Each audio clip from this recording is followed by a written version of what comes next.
3, 2, 1. Ooh. That's not doing it. All right. Ooh. Technical.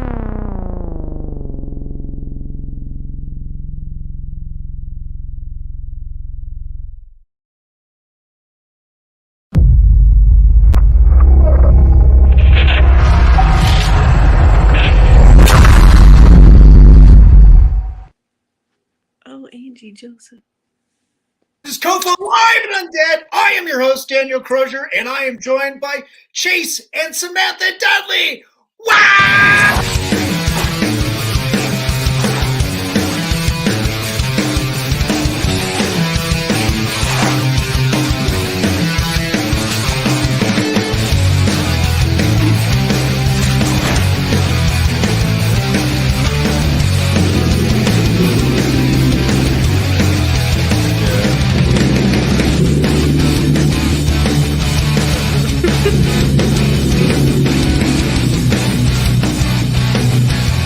You write something on my face?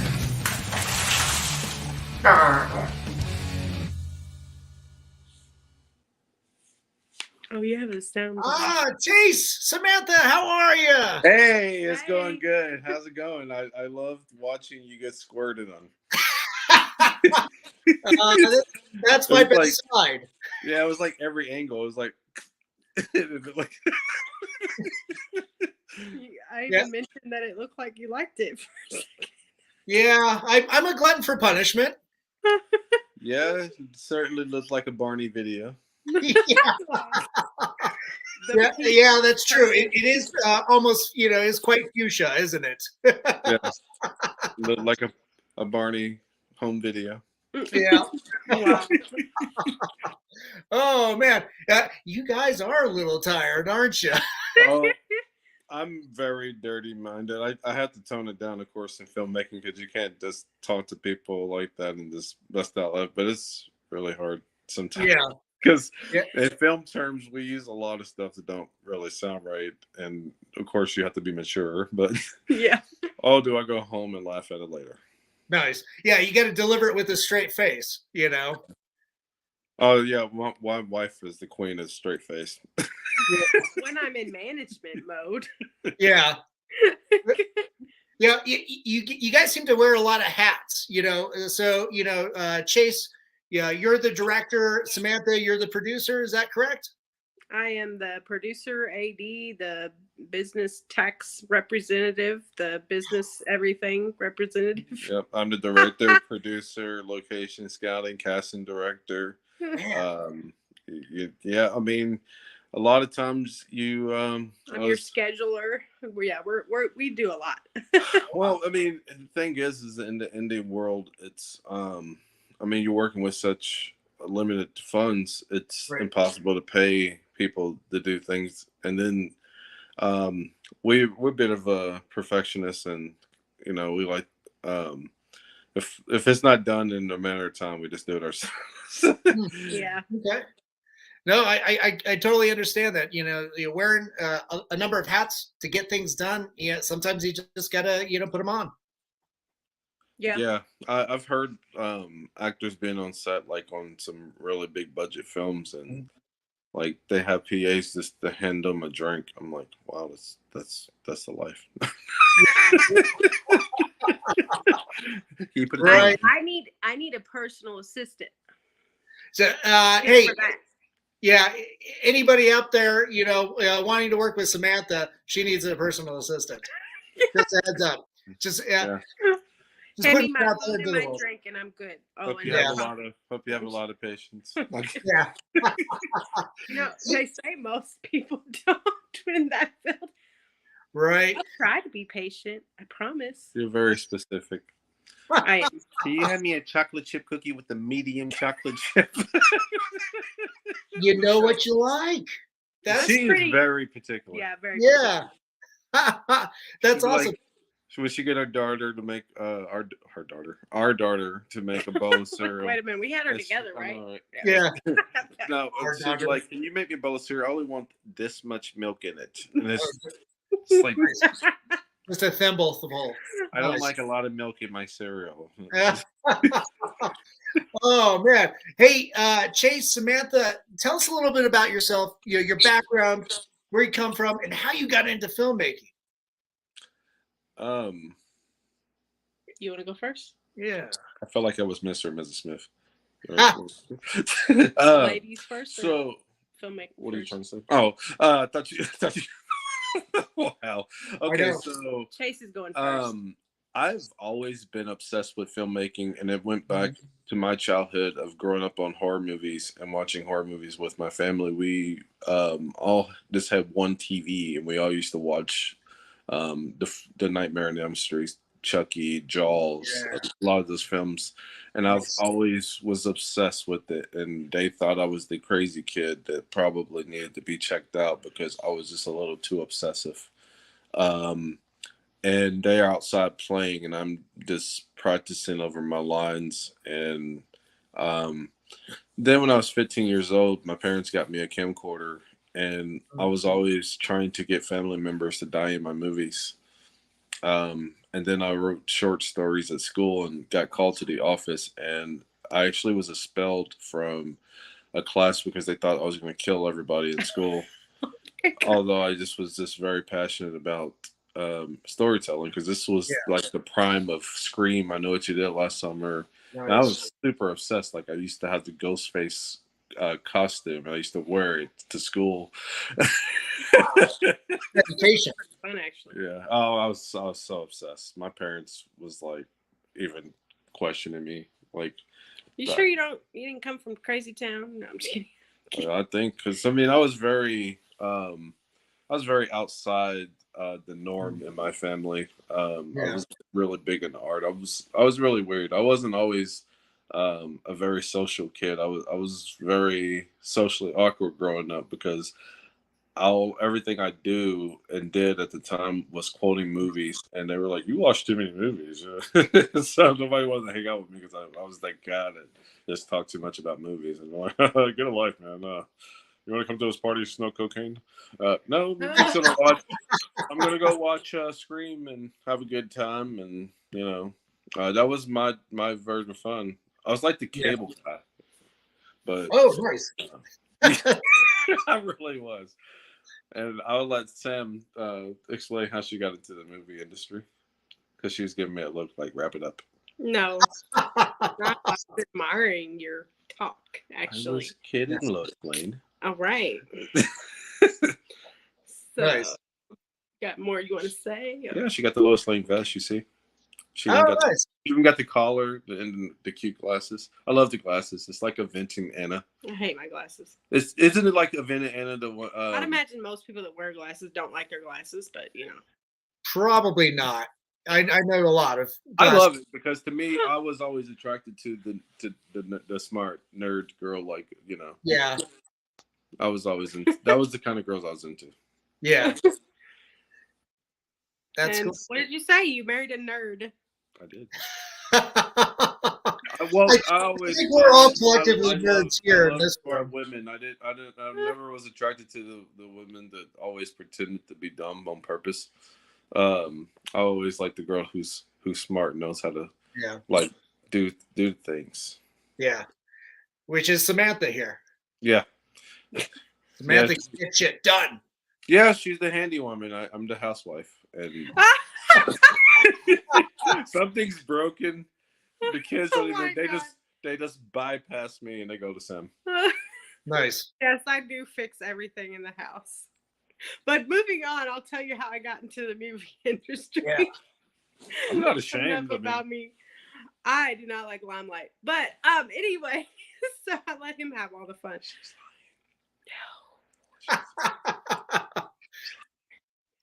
I only like it from him. You guys are so crazy. I can imagine you get a lot done. He's shy in public. She loves the limelight. Oh my god. So right. I actually was a musician when I first started. Oh, cool. And I met Chase. I was a musician. I was an R&B singer. Wow. And I used to, how I got into this was because of Chase, really, because he used to go out and film and do his thing, and I would get all his binders and everything together and get all his stuff organized.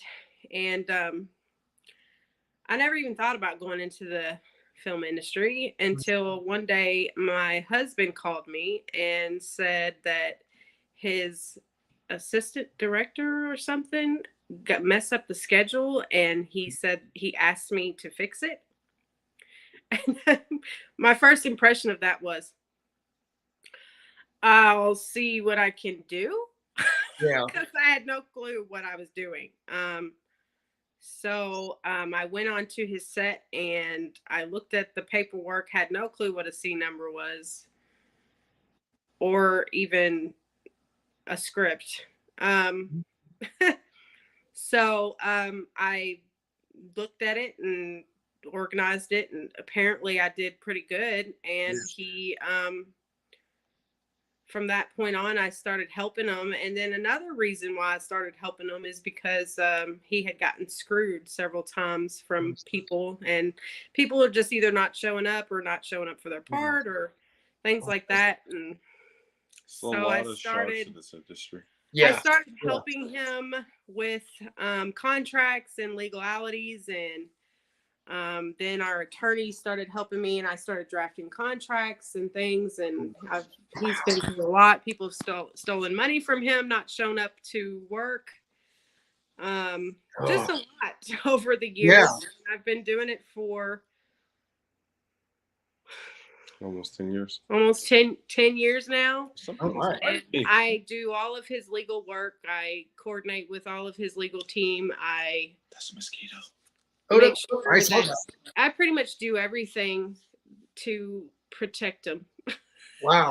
That's cool. It sounds like I'm so sorry. I wasn't trying to be distracted. There was a mosquito that's bit me on my head, and I'm thinking, how did the mosquito get in? And I remember this night because it was really important to me and significant, because he asked me when I was going to go back to music. And I told him that I knew that he was going to be the star. Out of the two of us, he was going to be the star. And I told him that she's very talented at underselling herself. And I told him that I told him that I was going to help him become a star, and then I'll go back to music, or I'll try to do both. So ever since then, I've just now started to pick up a little bit of music, but right now I'm helping him become the Chase Dudley. Well, that's cool. It's great that you're so supportive. It sounds like you entered into this kind of baptism by fire. I actually fell in love with it. I never thought I would. You know, and for the longest, I stopped doing music because I was so in love with film and the organization of it, and just making sure that people are taken care of. Because I have heard so many stories from actors and crew members that they worked like 14 days and then found out that they didn't get paid. And I'm like, what? Ooh. Yeah.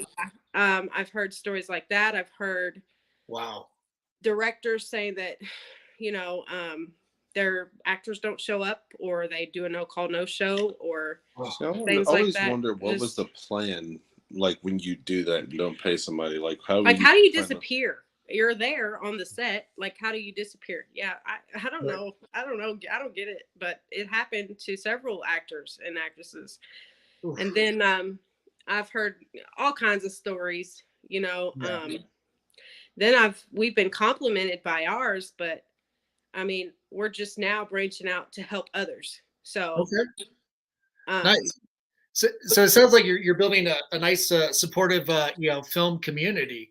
Trying to, it's a lot of, because when I first started, I'm not gonna lie, I was very competitive, and I used to get so upset when people were accomplishing things that, you know, at the time I wasn't. And I think that's the young and dumb mentality. But like, you know, like now I love seeing other people succeed and realizing that this is a community, and the more the independent films thrive, the better it is for every filmmaker. And it's we all can make it. And you know, like, I feel like if we were all more supportive and helpful to other filmmakers, I mean, we all will be winning. I mean, well, it kind of needs to be a community-based Yeah. thing. So, I mean, without the support from one another, I just don't feel like we'll all succeed. But well, yeah, I mean, because I mean, like, you know, James Cameron, we looked at each other. No, I was marrying you.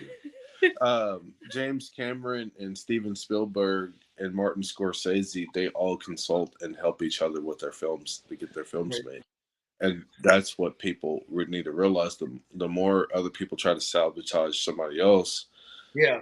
it's only going to hurt you, because, I mean, it takes a village. No, I don't. It really does. Yeah. Because when I was in music, it was always the one person. I don't know if it's always one person. I don't know, in the music industry. And that was one thing I really fell in love with filmmaking, was it was like so many people who were involved in it. Yeah. And there's so many different jobs with music. I mean, heck, you can go to a studio and, you know, record your songs and it just be on your songs, and there's no other person other than the person who's sitting at the computer, you know, doing your voice. You can do it on your desk. Yeah, or you could do it yourself, you know. But in film, there's so many jobs that, you know, could really hire a lot of people, you know. So well, filmmaking, you meet some very interesting people. Yeah, interesting people. And very much so. Some very interesting people. Well, that, and you know, people. There's screenwriters, there's sound people, there's sound engineers, then there's sound editors. There's just so many different jobs, and none of them are actors. Actors are the most entertaining out of everybody. Yeah. I can make movies off of this, some experiences I've met with some actors. And right. Yeah. There's so many different disciplines that need to come together to coalesce and, you know, make this piece of art, you know, it becomes kind of this living document of everybody's efforts. I really want to make a movie off of our first experience of a film that never got made, but it was just so much drama. Talking about Bride from Hell? Yeah. That was just that would be like a comedy, like The Big Short, or Be Cool, or Get Shorty. That would be a movie that would be very funny to replica. That was that was something quite interesting. Something else. I learned a lot from that one. Okay. Yeah. Samantha, did you cut your teeth on that one then? Do what? What do you say? Did you cut your teeth? Did I cut my teeth? Yeah. Was that your first real experience in helping your husband? No. So that was what, my second one? That was your first. I thought Retribution was the first. No, we shot that before Retribution. Okay. Well, I guess it was my first. I have a bad memory too. I have to write everything down. No, I totally understand. So do I. I have to write everything down, you know. I have everything. Just short of getting tattoos. My head is shaped like a cone because I have storage up there. I don't know, like I can remember things like really.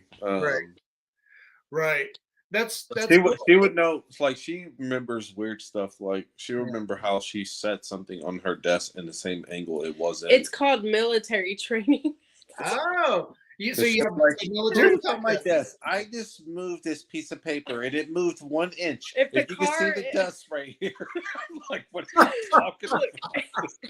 If I or a car, I parked the car a certain kind of way, or I had my coffee a certain, I don't know, or my toothbrush was laid a certain way. I don't know. I just can remember if somebody moved it or used my stuff.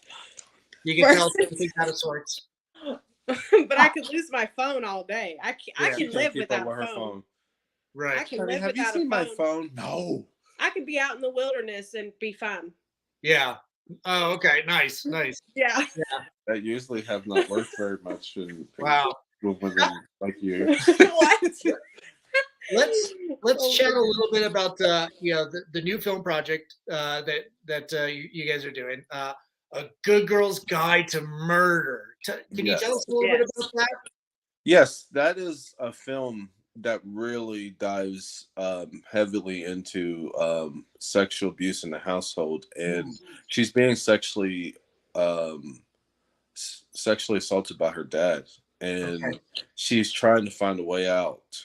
and she feels that that's ultimately the only way out. And it really focuses on the mental health of women who have been sexually abused. Because the thing is like I feel like, sorry, my low battery came in. I don't know if I disappeared, but I don't think a lot of movie focuses on the mental health aspect of those kind of things, because it's like when she's like touched by somebody, is she has like a flashback of her father, you know, touching her. And I've talked to a lot of women who's been sexually abused, and just the trauma of that and how they go from one here to the other. And the reason why I'm really interested in doing a movie like this is I just don't think that we appreciate or understand what it's like to be in the mind of a sexually abused woman or teenage girl. It's like a war zone, because every guy that they talk to, I can only imagine the trauma of realizing that. And when we, you know, researched this movie, I didn't realize how common this kind of thing actually happens to women. And most women who are sexually assaulted are by somebody they know. Right. And it's really, I mean, it's really sickening. But like, so that's the approach we're going with it in this movie. Sorry, I'm trying to plug in my no problem. That's what that clicking sound is, huh? Yeah, it's our phone. Like, we've been on it all day from running our campaign. And but no, it's I really wanted to make sure we approached more on the mental health of, like, I wanted to do something different that you didn't see every other movie. Like, I Spit on Your Grave, it's very hard to watch because you see the rape over and over again. This movie, you know what's happening without seeing what's happening. I think people can put 2 + 2 together and catch that something is happening. I don't want that to be the primary focus. I want more of it happening over and over again, and her being in a situation she's in, and how she feels like there's no escape. So we're not encouraging no one to go out and murder, but this is a movie that addresses that, you know, women that are not taken seriously enough, that are being sexually abused and left untreated. And like, we just don't really have a lot of outlets for women that are going through those things without feeling like they're humiliated. And I just feel like we can do better as a society for women like that. So it's not, I mean, and that's where like it turns into a psychological thriller, horror, and like a dramatic film all in one. So it's kind of like, it has like the early 90s feel where you have all three of those blended in the movie. Yeah. So it sounds like it becomes a little bit of a mirror, kind of reflecting on that reality that so many women have gone. That's kind of one of the beautiful things with horror is, you know, it can put that in your face and force you to have to face those realities. Yeah, but it's like we're shooting it in such a way where it's not going to feel like it's lecturing you, right? Or where it would turn people away. But I really want, when people to watch this movie, I really want people to watch that and just kind of think for a moment of what you never know what somebody else is going through. The reality is that most people don't even report it. And another thing too is, especially when it happens within the home, most kids, I grew up in foster care, so I kind of relate to the story a little bit with sexual abuse and things like that.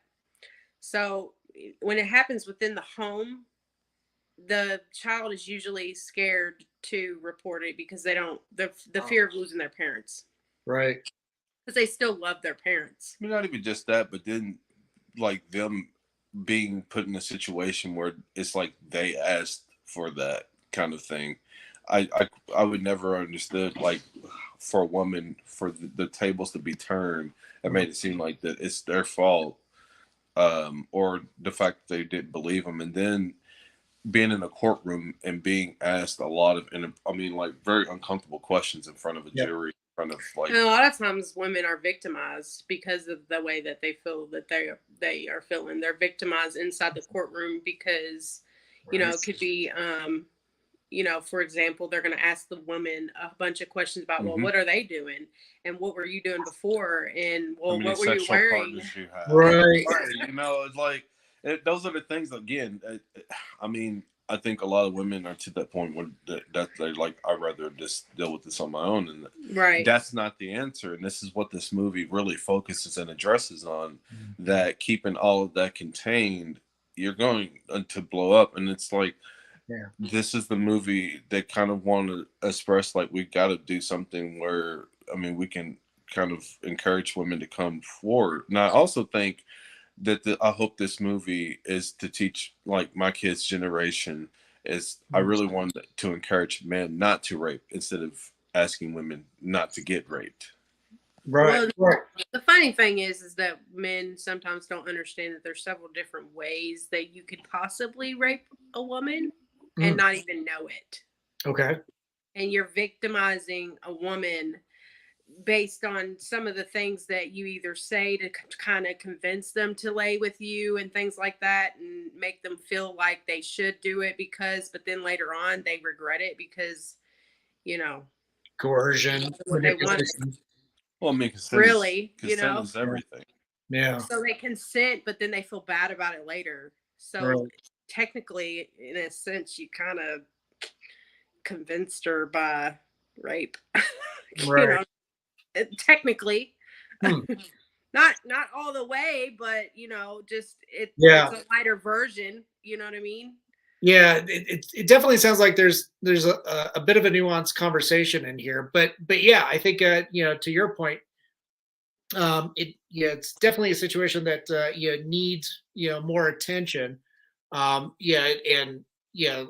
like what you see with films like, you know, Get Out and you know, other films. That was a really good movie. The baby of her for a solid week. We got out the theater and he looked at me and said, "Put on your seatbelt." That was great. Yeah. That was great. That has to be the scariest scenario, because that movie really hit points on everything of how it felt as a black man meeting your family. Yeah. I would have voted for Obama 3 times. Like, what? Yeah. Here ain't no rich white folks on this side. I know, but it's still, but still, this, like, the whole plan of that, man. That movie was so good. And then I was mad for a solid 2 weeks, and I'm like, I dated white women all my life, and I never thought of this plot. You wish you would have thought of it first, huh? Oh my god! Like, it was such a great plot. Like, it was genius. I'm like, dude, I can't believe I've never thought of this fucking shit. Like, I don't know if I'm allowed to cuss. Oh, you're fucking fine. Yeah. You said you're fucking fine. Yeah. You're fucking fine.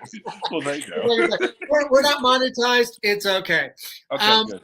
Yeah, so it sounds like, you know, that, you know, right now in horror, I mean, it's been this way. Yeah, I think every generation, it's, you know, kind of reflects on societies and some of the things that you know, so many people are dealing with, and the anxieties of society. And you know, like Get Out is a great example. You know, when I saw the scene with the, you know, like the sunken place, I'm like, oh my God, that is an amazing analogy on slavery. You know, I just like kind of sat there just dumbfounded. It was really deep. Like, I mean, like, it really, I didn't realize that movie has so substance to it. And I mean, that was the thing for me. That was probably one of the better thrillers I've seen in the 2010s. Like, I would say that and Gone Girl were the best 2 thrillers I've seen in the 2010s. And Gone Girl is criminally underrated. It was so good. Rosamund Pike should have been nominated. She should have been nominated for Best Female Actress. I thought she did get an Oscar nod for that. She didn't even get a nomination. Oh, okay. The actress that played in Gone Girl. Yeah. She was by far, I don't care what nobody says, she was by far the best female villain. Sharon Stone in Basic Instinct. Right. Yeah. And going back to a good girl's guide to murder. I mean, it sounds like you are also trying to approach that topic too. Yes, I mean I am, because I feel like it goes a little too hard into paint, where you get like projects like I Spit on Your Grave, and I don't think people need to see it so over and over again to get the hint. I think you can leave things to people's imagination. People are not stupid, and I think the things people imagine in their mind is far worse than what you can ever show them. Yeah. But with this movie, the mental health part of women who are sexually abused, and how just a simple touch, you don't even realize it, but like how that makes them react. And just when you go untreated, and then all of that is just snowballs into a much bigger like post-traumatic stress, PTSD, and stuff like that. Right. Yeah.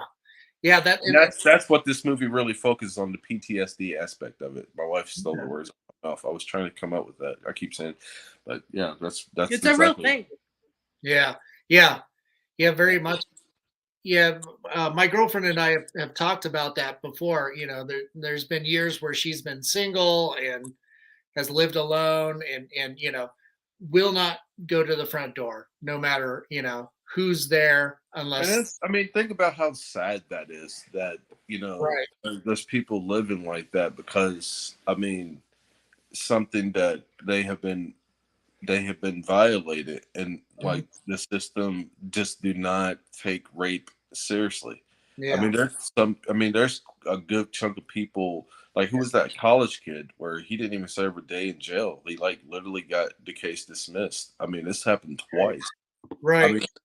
There's still rape kits sitting dating back to the 70s that never been tested. That's actually been in the newspaper. Where back when they did do newspaper, but there was over like, I don't know, it was like thousands of I don't know the exact number. Sorry, I'm tired too. It was thousands and thousands of rape kits that they hadn't even tested yet.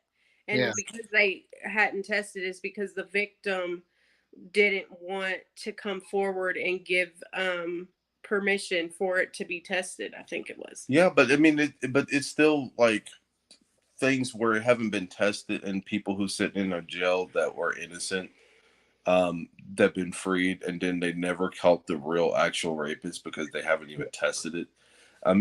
It's just really crazy, and it just goes to show you that they don't look at rape as a priority.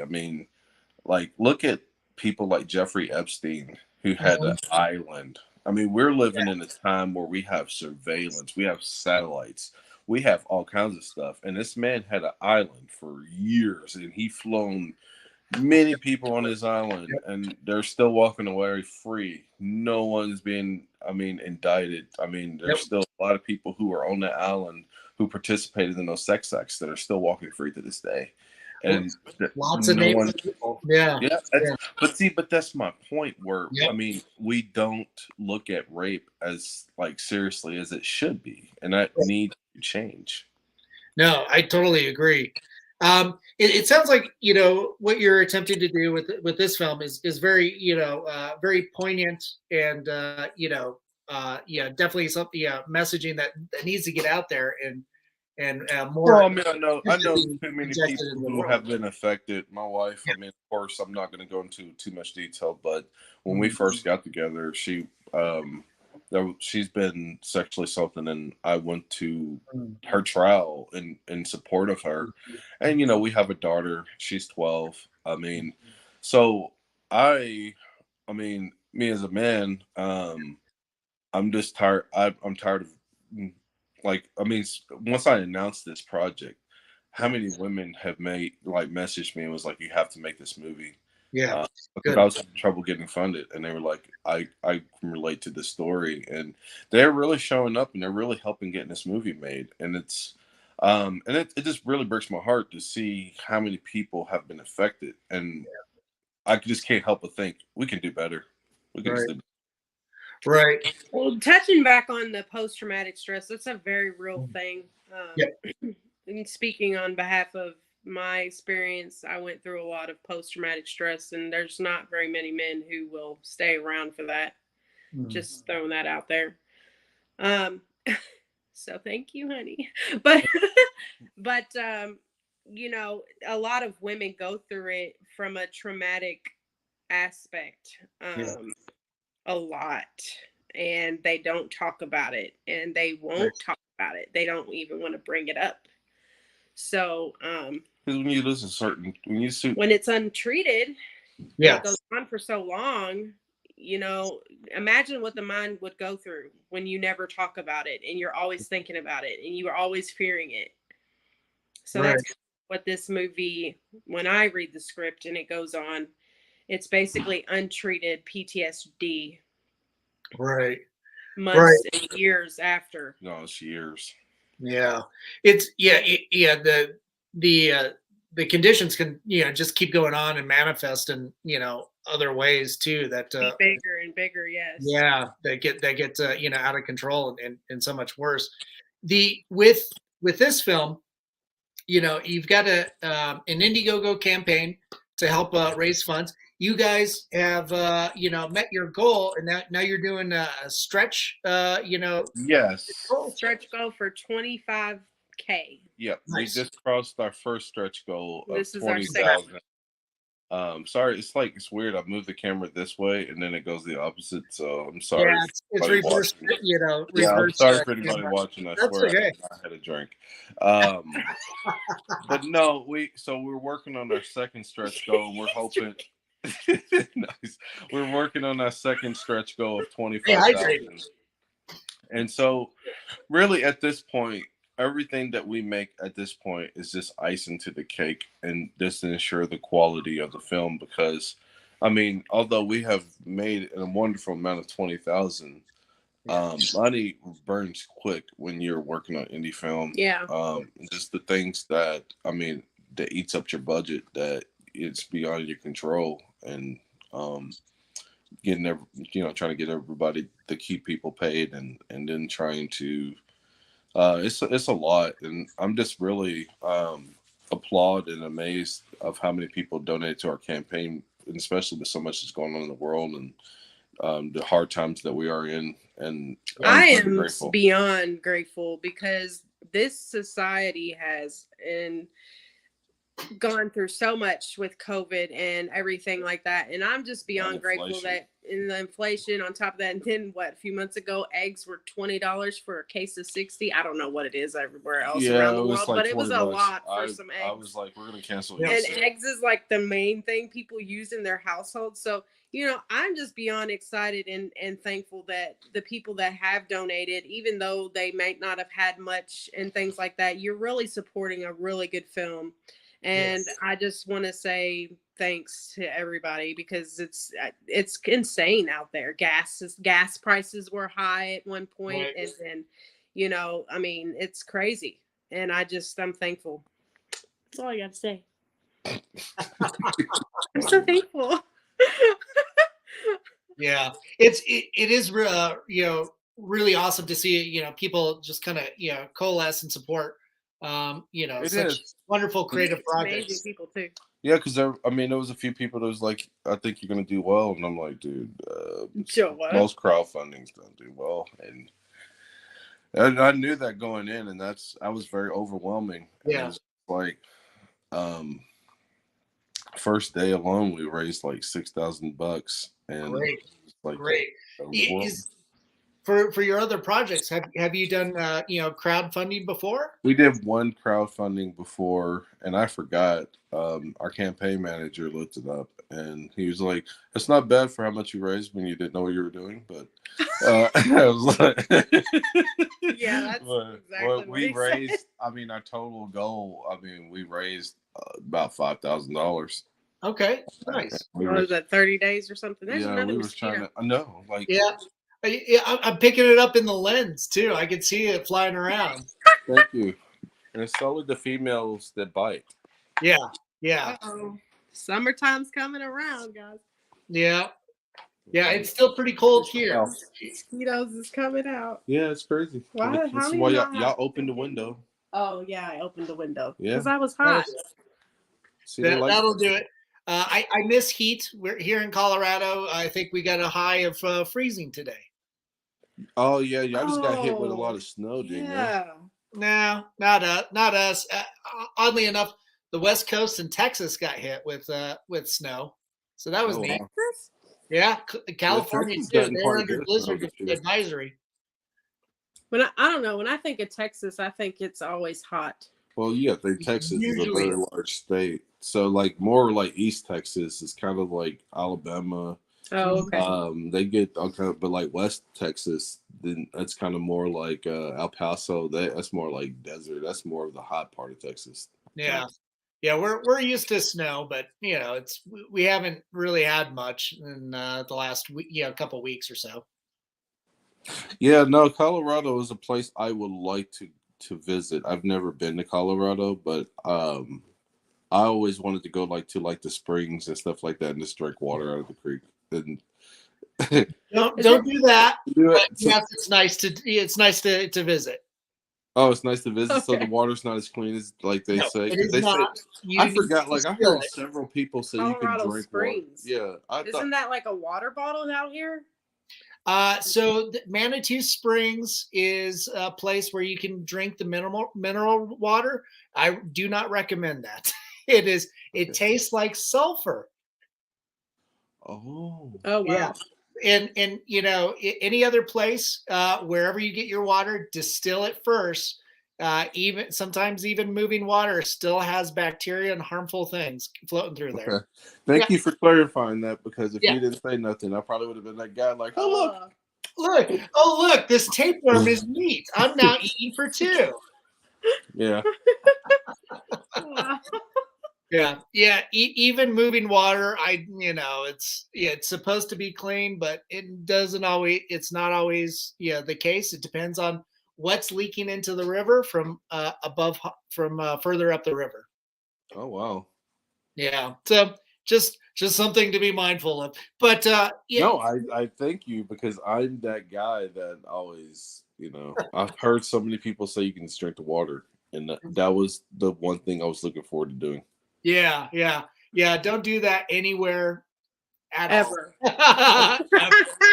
Yeah, always distill your water. Yeah, you'll be better off for it. With your Indiegogo incentives, can you tell us a little bit about those who are looking to contribute? What incentives they can expect? You want to go? That's you. Oh, about the incentives? Mm-hmm. Oh, okay. Yeah. With the perks and everything? Yeah. Right. Okay. So, if you want your face in the movie, we can put your face in the movie. Nice. And you'll also get an IMDb credit. And then we have the voice in the movie. We can do all sorts of stuff with that. Your art in the movie is my favorite perk. Yeah. So if you have product or paintings that you want to be shown, or music that you want to put in the movie, or even products such as clothing and things like that, your work in the movie, like clothing, jewelry. We will people find make somewhere jewelry. to put it. Cool. People make earrings. Well, that's jewelry. Wow. People make all kinds of things, and it's basically all sorts of work. We can find somewhere to put it in the movie. Nice. I had a person who made shot glasses. We got a spot for that. Cool. Yeah, that's awesome. Yeah, they put labels and stuff on there. The thing, I look so stoned. I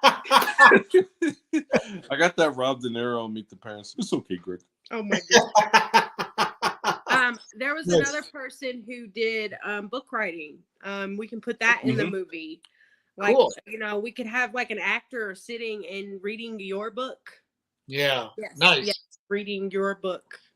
Speaking of actors too, you've got Sheri Davis. Sheri Davis is incredible. Yeah. You've got a whole slew of cast members, I think. Yeah, Ariana Harris, Kylie Opso, Lynn Lynn Lowry, Lowry. Bill Oberst Cool. Jr. I love Lynn. Yes, Lynn. She has the most soothing voice. She does. If I was like, Yeah, in she my could really calm you down or put you to sleep. Exactly. If I was in my deathbed and Lynn was like, "It's okay, you're gonna cross over," Aww. and I'm okay with it. I'm like, I would totally go in peace. You know, Yeah. you ever see that movie, The Gray, where the guy was dying, he was bleeding to death, and then like he walks him through it, and he was honest with him. He told him he was dying. Yeah. He was like, he's just like slipping in the war. I can see Lynn doing something like that. Lynn has a very soothing voice. Nice. Sheri sounds like, I Very always think, upfront. yeah, she's very like every time I talk to Sheri, I think I'm in trouble first. I'm like, hey, Sheri.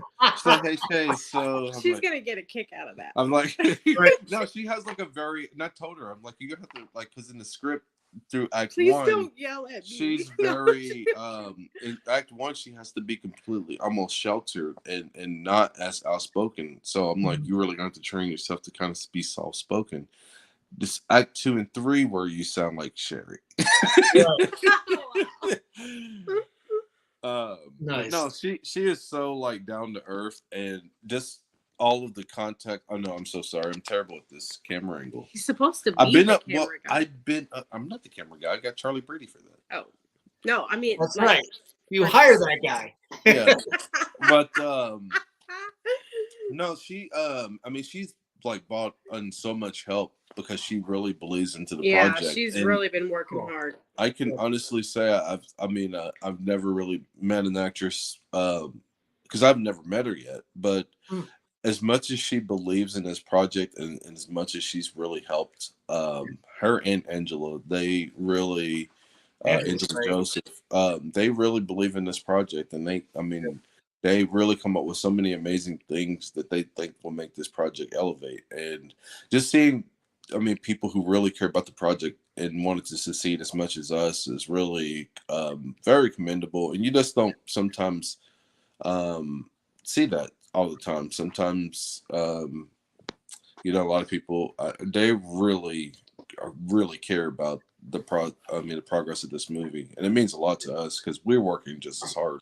Yeah, most definitely. The you know, when you get a group like that, you know, nothing but magic can really, you know, come with it.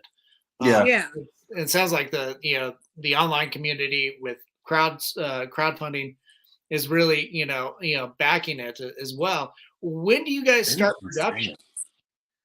Or have you already started? No, we start this June. Oh, okay, cool. We've been ready to shoot this since 2022. Yeah.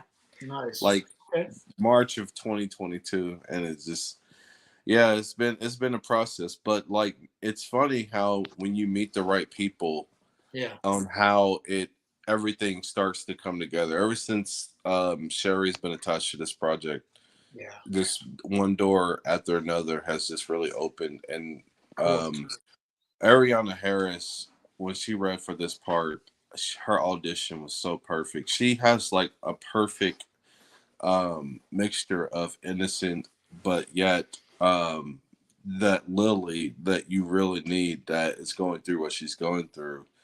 And the funny thing is that Ariana Harris, she looks dead up like Anne Hathaway. Oh, wow. So she has like that innocent look, but she did a video last week, a promotional video where she was in character, and everybody just ate that up. It was so good. Like, I didn't realize how creepy she could be.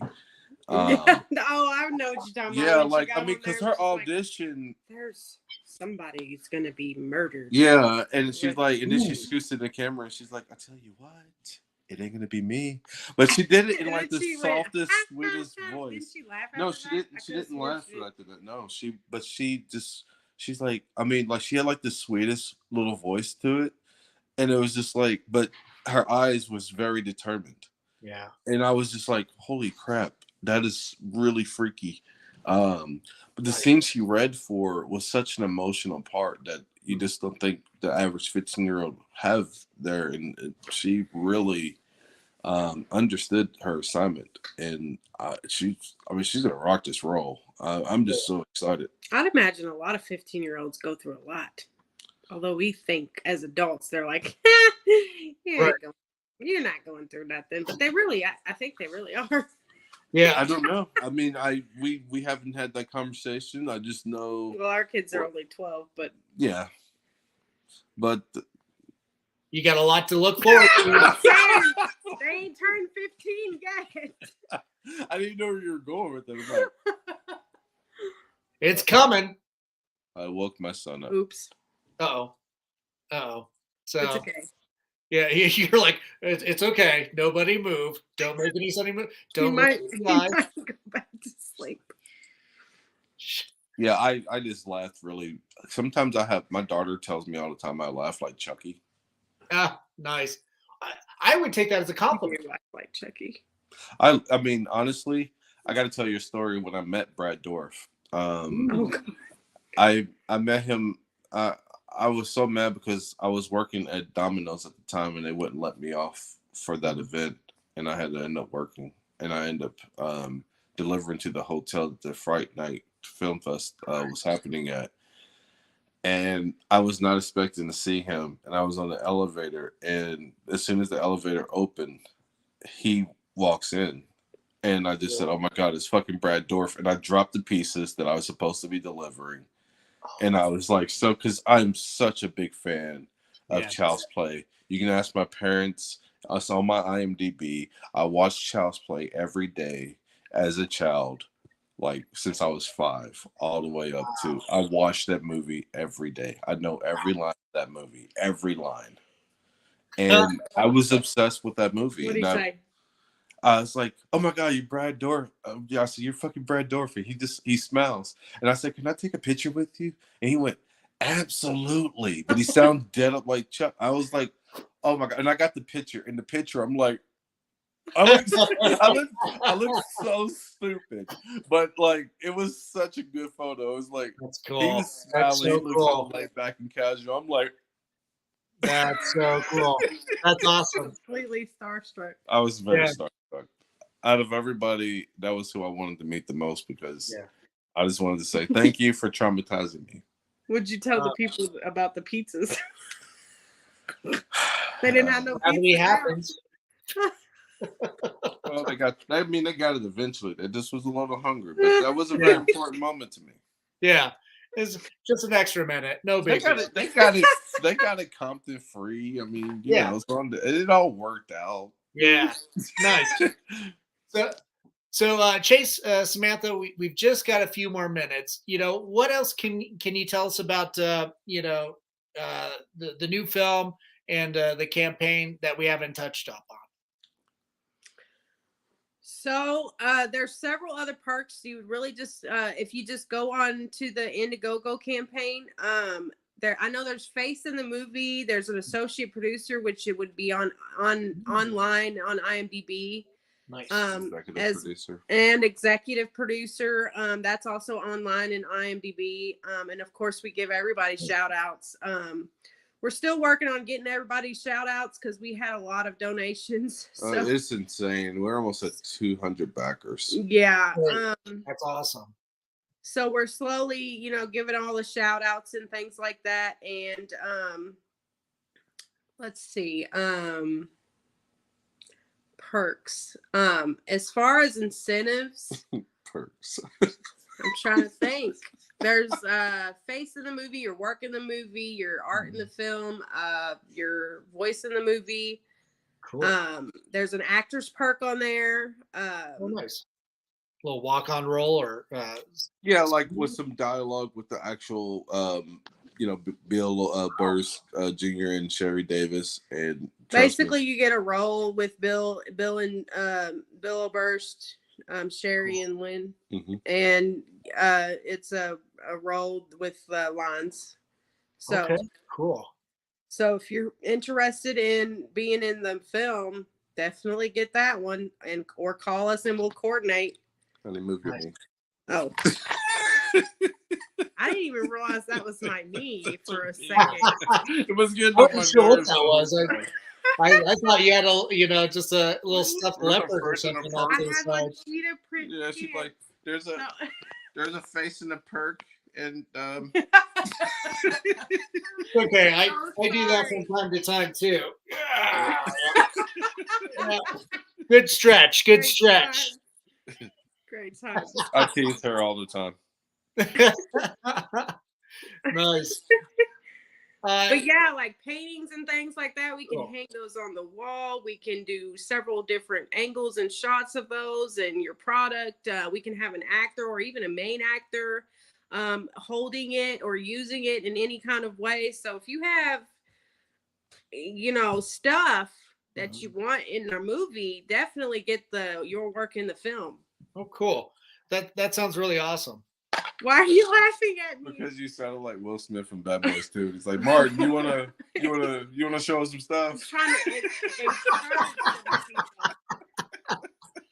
I definitely think that our two personalities, everybody's gonna get a kick out of this interview. Yeah. I don't know, like you really extend your words. If you want. It sounds like you guys, have a wonderful, loving, working relationship. It's got to be just so much fun to be able to create art not only with your significant other, but just with a whole village of people. I think it works better. We hear all the time that people cannot stand working with their spouse. I can't work with my husband. Oh my God, I wouldn't even work in the same building with him.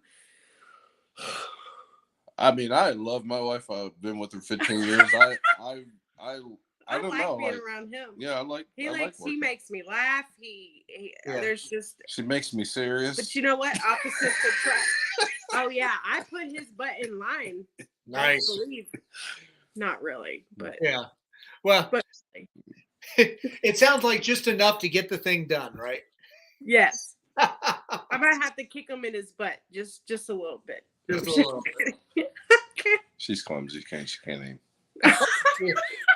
Somebody's sleeping on the couch. Not even with the glasses. She can't aim. Chase, Samantha, it's been great, chatting with you, learning more about what you guys are doing, and my hats off to you for such an amazing endeavor in creating this new film. Thank you very much. Thank you for having us. I don't know if it was supposed to be this goofy. It was a good time though. Well, he kind of encouraged it with his intro with the blood splatter. With the blood splatter. I aim to have fun. The Barney shots. Oh yeah, and the pink paint. Oh yeah, no, was that pink or purple? The Barney purple. Yeah, the Barney shots, as you put it. Yeah. No, it was great, and we really appreciate you having us on. It was an honor.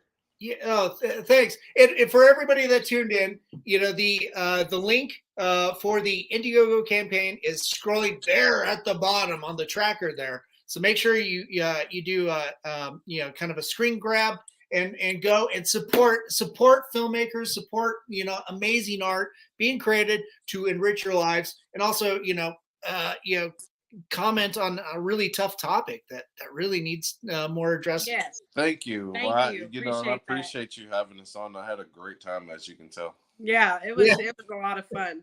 It was so good. Yeah, it's so good to be able to connect with you. Stick around for a few minutes while we sign off. But again, thanks for being so generous with your time. All right. Is it the party? I don't know. We're gonna find out. All right. And to everybody that tuned in tonight, thanks so much for tuning in and learning more about Chase and Samantha, and of course to our sponsors, to Mutiny Information Cafe. If you're going to start a revolution, make sure you're caffeinated, and of course our friends at Hellfire Entertainment. Thanks for rebroadcasting us on your social media. To Groovy TV, and of course to Angela at Angela Joseph Productions, and Bill at Alien Donut Films, and of course my producers Lily Fisher, Amanda Armstrong, and Stephen Santa Cruz. Thanks for putting up with my shit, and everybody out there, thanks for tuning in. Remember, after this broadcast, go support their Indiegogo campaign. Yes. Give them more money and make an amazing film. And be part of the village that makes it. All right. Everybody out there, have a good night. Take care. And Be well. Stay spooky, everybody. Bye.